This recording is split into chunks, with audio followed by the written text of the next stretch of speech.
எல்லாருக்கும் வணக்கம். நான் ஜோதிடர் பத்மா ரவிசங்கர். இன்னைக்கு ஒரு சிறப்பான பரிகாரம் சொல்கிறேன் உங்களுக்கு.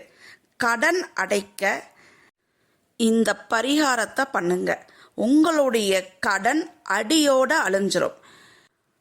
1.25 அடியில் வெள்ளை துணி எடுத்துக்குங்க. அதில் எந்த கரையுமே இருக்கக்கூடாது. வெள்ளையாக தான் இருக்கணும் துணி. மஞ்சள்லாம் வைக்கக்கூடாது. 4 சைட்லேயும் 4 கார்னர்லேயும் அந்த துணியில் ரோஜாப்பூ, மாலை கட்டக்கூடிய பிங்க் கலரில் இருக்கக்கூடிய ரோஜாப்பூ, அதை 2, 3ன்னு எடுத்து அதில் முடிச்சு போட்டுக்கோங்க. நடுவுலையும் கொஞ்சம் ரோஜாப்பூ வச்சுக்கோங்க. அந்த துணியில் 3 6 சங்கமிக்கக்கூடிய இடத்துல இந்த பரிகாரத்தை பண்ணணும். ஈரோடு மாவட்டம் கூடுதுறை பவானியில் 3 6 சங்கமிக்கக்கூடிய இடம் இருக்குது. காவேரி, பவானி, அமுத நதி. அதே மாதிரி திருமுக்கூடலூர்லேயும் காஞ்சிபுரம் மாவட்டம் பழைய சிவபுரத்துலேயும் இந்த 3 6 சங்கமிக்கக்கூடிய இடம் இருக்குது. உங்களுக்கு நியர்பை இருக்கக்கூடிய இடத்துல இந்த பரிகாரத்தை பண்ணுங்க. இந்த வெள்ளை துணியில் 4 சைட்லேயும் ரோஜாப்பூ ஒரு முடிச்சு போட்டுட்டு நடுவுலையும் சிறிது ரோஜாப்பூ வச்சுட்டு அங்கே போய்க்கிங்க. நீங்கள் பாட்டுக்கு அங்கே விட்டுட்டு வந்துடக்கூடாது. அந்த துணியை நல்லா உங்கள் மனதார வேண்டிக்கிங்க.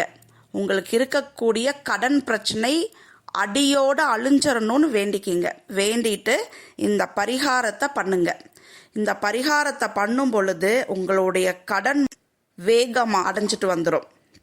இந்த பரிகாரத்தை மூல நட்சத்திரத்தை அன்னைக்கு பண்ணுறது மிக மிக சிறப்பு. அதுலேயும் செவ்வாய்க்கிழமை மூல நட்சத்திரம் வரக்கூடிய நாளில் வருகிற ஜூன் 2ஆம் தேதி காலையில் இருந்து நைட்டு 10:05 வரைக்குமே மூல நட்சத்திரம் தான்.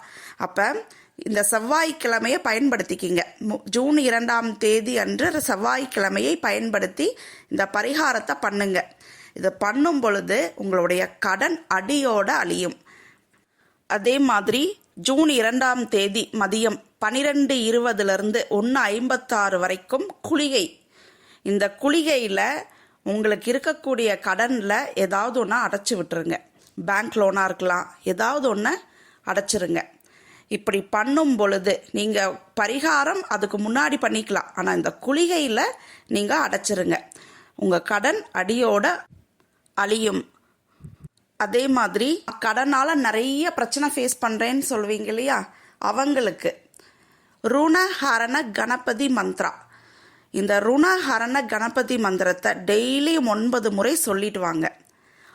ஓம் க்ளம் க்ரோம் கணேசாய ருணம் சிந்தி வரேண்யம் ஹோம் நம் பட் ஸ்வாகா.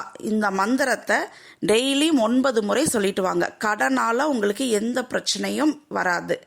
அதே மாதிரி மாதம் மாதம் வரக்கூடிய மூல நட்சத்திரத்தன்னைக்கு முன்னாடி நாளே 9 வில்வ இலை பறித்து வச்சுக்கோங்க. ருணஹரண கணபதியை சொல்லிட்டே மஞ்சளில் பிள்ளையார் பிடிச்சு உங்கள் வீட்டில் வச்சு இந்த 9 வில்வ இலையால் விநாயகரை அர்ச்சனை பண்ணுங்க. இந்த மந்திரத்தை சொல்லி 9 முறை அர்ச்சனை பண்ணுங்க. இப்படி பண்ணும் பொழுது உங்களோட கடன் வேகமாக அடைஞ்சிட்டு வர்றதை நீங்கள் பார்ப்பீங்க. நன்றி, வணக்கம்.